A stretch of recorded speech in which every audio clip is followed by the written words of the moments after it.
Tipos de heladas y las condiciones en las que se producen.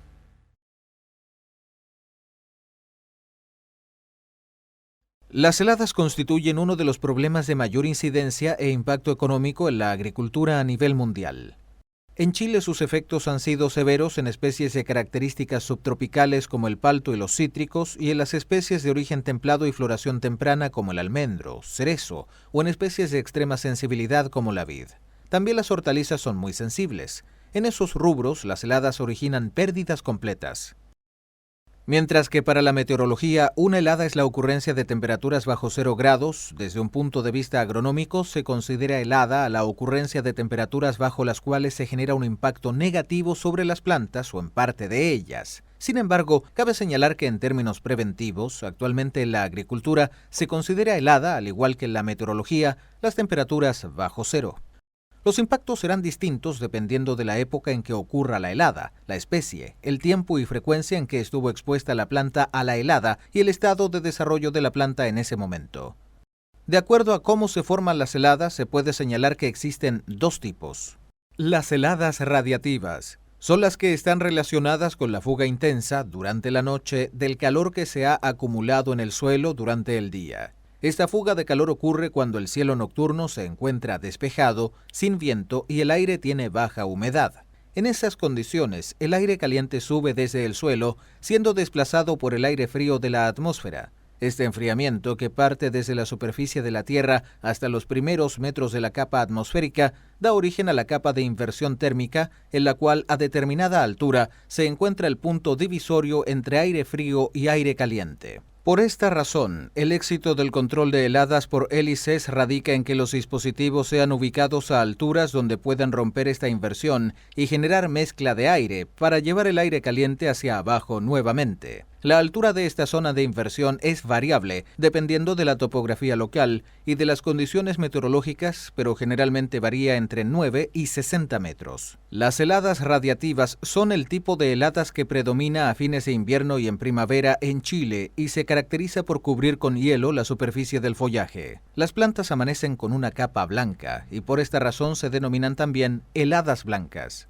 Las heladas advectivas son aquellas que ocurren por desplazamiento de masas de aire frío, cubriendo áreas extensas de territorio mayores a 500 kilómetros. Son condiciones más persistentes, pudiendo extenderse por varias horas en las noches y parte de la mañana, o por varias noches seguidas. Estas heladas se asocian con aire más seco y frío, por lo que son más dañinas para las plantas y sus estructuras. Se presentan ocasionalmente, pero por sus características genera grandes daños. La helada ocurrida en el año 2013 en la zona central de Chile correspondió a una helada de este tipo.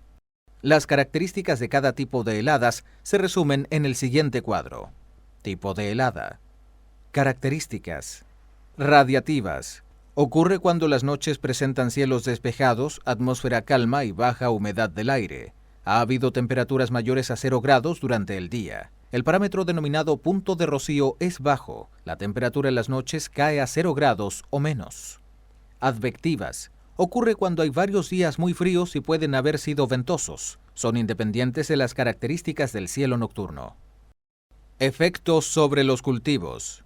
El efecto de la helada sobre el cultivo dependerá, entre otros factores, de la especie y del estado de desarrollo en que se encuentre, siendo más sensibles las etapas desde botón floral hasta fruto pequeño. Por esta razón, es necesario cuidar de las prácticas que dejen más expuestas a las plantas en momentos sensibles, como ocurre por ejemplo en zonas donde los árboles o parras florecen antes, quedando así más susceptibles a una helada. Por similar efecto, es necesario considerar en forma muy cuidadosa la ubicación geográfica de las variedades más tempranas. También es importante considerar las condiciones propias del predio. En predios que poseen grandes extensiones, las temperaturas que se alcanzan no son homogéneas. Se ha visto predios que alcanzan distintas temperaturas mínimas en diferentes sitios, lo cual depende de su topografía. Presentan menores temperaturas en los bajos y en las partes inferiores de laderas. De similar forma, la presencia de ríos o canales en el interior del predio reducen la helada en su entorno. ¿Por qué se produce daño en las plantas? El daño por helada no es el resultado directo de la formación de hielo en el exterior de la planta. El daño se produce por cambios en el agua existente en los espacios intercelulares de los tejidos de la planta. En una helada, ocurre formación de hielo en esos espacios, el cual extrae agua de las células, deshidratándolas o bien forma cristales internos que las rompen. La cantidad de daño aumenta a medida que la temperatura disminuye. La temperatura que comienza a generar determinados niveles de daño es llamada temperatura crítica.